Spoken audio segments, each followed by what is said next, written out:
All right, so for this class, for y'all, there's only 2 rules, okay? And that's a terrible. All right, so there's only 2 rules for y'all. One crosses the stairs, okay? So rule number 1, if it crosses the stairs, all right, that means it's ionic. And you play cards.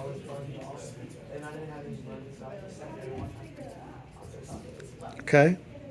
So it has to equal 0. It's just like everybody played the card game, right? You know how to do it. Rule number 2 is they all come from over here, right? And you just use the prefixes. Mono, di, tri, tetra. These don't have to add up to 0. There's no math for these because they make all sorts of different types of bonds, all right? So let's say I had a paper here like this. I'm just going to have one. Okay? Now, right? So look at this one right here. Carbon dioxide is the first one, right? Carbon and oxygen are both from over here, so use the prefixes. Carbon dioxide just means CO2. Carbon dioxide. All right? Let's look at this next one. This next one is lead 2 oxide. This little 2 is given to you because lead is from the middle. And we don't know that it's +1, +2, or +3. So we had to tell us. So when it said lead 2, that means lead +2. That's the card that you have. Now it's very common for kids to want to write PB2. But that's not the answer. Lead 2 means lead +2. So lead 2 oxide means we're crossing the stairs, we've got to play cards. Oxygen is -2. We know this. So we're done. That's the formula, PBO. PBO is lead 2 oxide. Does that make sense? Let's look at the next one. Dihydrogen monoxide. The H sits right here. So these don't cross the stairs.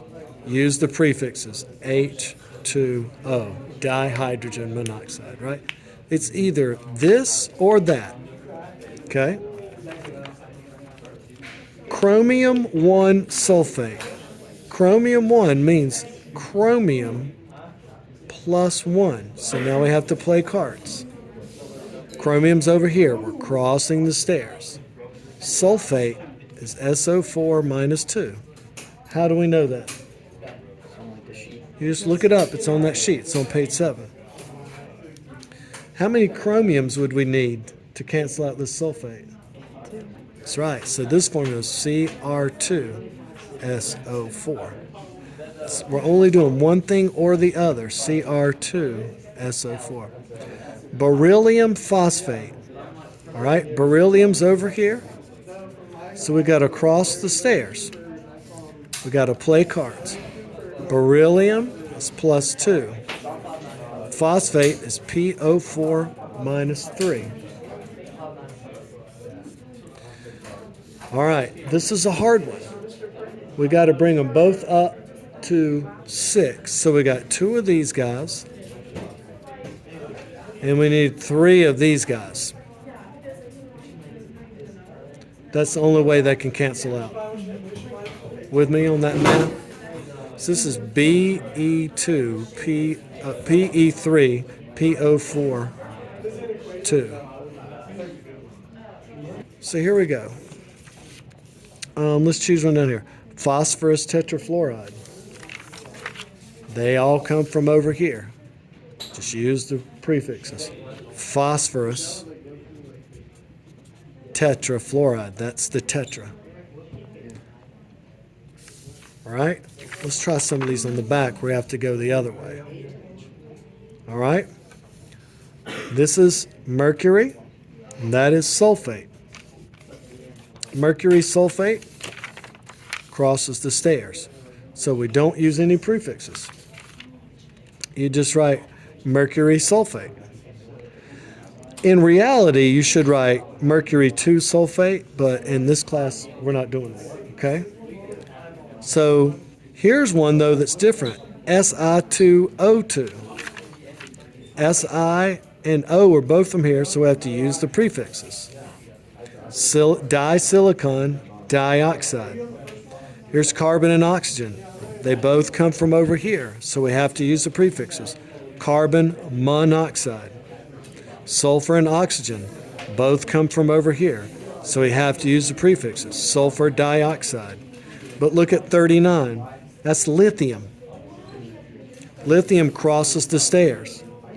So you use no prefixes. You just say lithium sulfate. With me on that?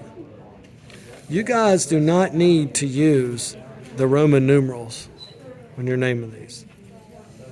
So what do you think? Titanium and oxygen, does that cross the stairs? Titanium's right here. Yes. All right. I didn't know where to. So it does cross the stairs. So what would we do with this? Do we write? The ide or the. Yeah, just say ide. That's right. Titanium oxide. But silicon and oxygen, they both come from over here. So we have to say silicon tetraoxide. That's it. That's all it is.